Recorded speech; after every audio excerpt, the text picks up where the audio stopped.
April 9th, 1987. Vasula writes, "While in Switzerland, I was wondering where my home would be one day. We are still looking around, roaming, roaming, roaming." The Lord speaks, "Feel my presence." She writes, "I saw Jesus pointing at his heart." The Lord continues, "Your home is here, straight in the middle of my heart. Daughter, glorify me by drawing souls to me." Vasula writes, "My older sister for the first time learned about this message. She read the last 5 copies. The influence of this was to make up a family quarrel of 8 years with our first cousin. They are good friends again. I never uttered a word. Then she left for Rhodos, where she lives. That first night she talked to her husband. He was more shocked than her. They read together notebooks 5 and 6 that evening.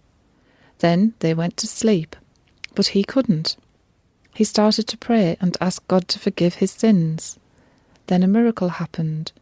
God gave him the same vision I saw, the one of the beautiful garden, and that sun all around, guarded with millions of angels. God made him penetrate like I did, inside that round light, and where he felt God's presence so close, he started to shiver and weep. He woke up my sister telling her. She was amazed.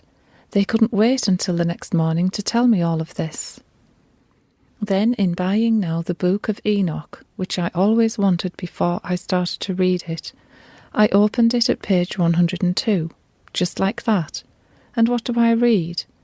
The same vision Enoch had as I, the bright round light guarded by thousands of angels."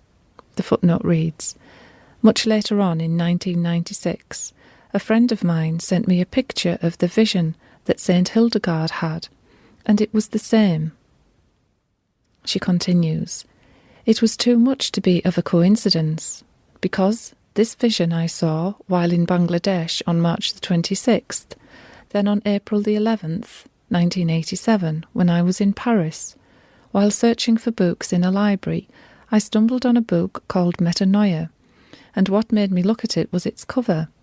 The picture of the cover was exactly my vision, Enoch's and my brother-in-law's, the round light with angels guarding it. After my sister left, I wrote again, letting God take my hand. God gave me then Strato." The footnote reads, editor's note, Vasula's brother-in-law. She continues, "God gave then Strato a written message." The Lord speaks, "I love my lambs. Unite my lambs. Whoever reads my message will be eating my bread. Whoever will get a sign from me will be those whom I wish to illuminate with my great grace." The footnote reads, "God made me understand that all those who read his message and do get illuminated, an attraction to God again, is enough sign that it's he who feeds them and the message is from him." The Lord continues, "Draw my sign." She writes, in Greek, IXOYZ, the sign of the fish. Ichthys.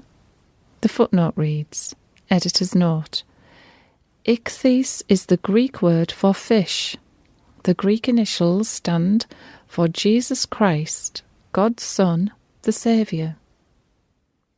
Vasula, start summarising the guidance and rewrite my message. I will guide you, illuminating you. All that is repeated was for your education.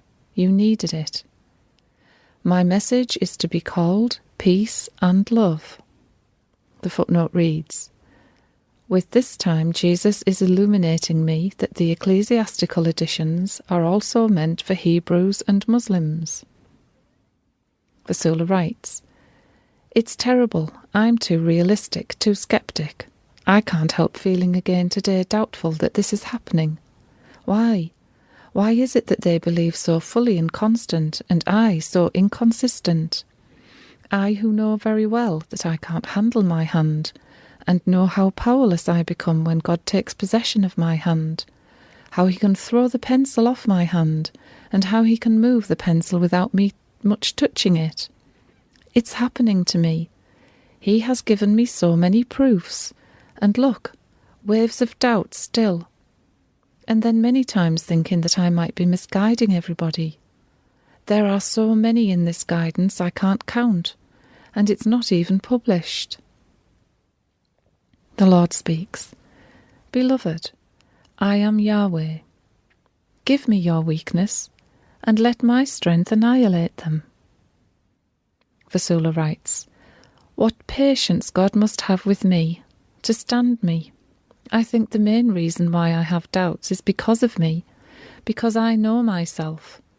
I compare myself to those who got a supernatural approach to God and had received messages, how good they were and how devoted. That is what strikes me. It's like comparing night with day. I admit one positive thing, though.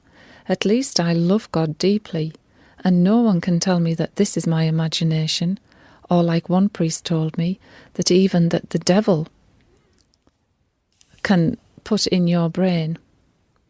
If I was weak and I listened to all what I hear, I would have cracked up. Today I heard from a lady who just started Freud that all this could be in my subconscious, a love complex for God. Rubbish. To her, if we do have a love for God, it means we are psychologically sick. But her theory, or Freud's, does not affect me a bit. Firstly, God warned me of these theories already, that I will be accused of.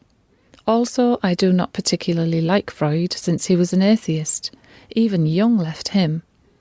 For Freud we appear to be only material. The Lord speaks. My child, people always judged in human ways. I am a God full of mercy and love, but so little understood. Vasula speaks. But Lord, you have chosen a no good one. That's what brings doubts to me. The Lord answers her. You are my daughter too. I love even the most wretched among you.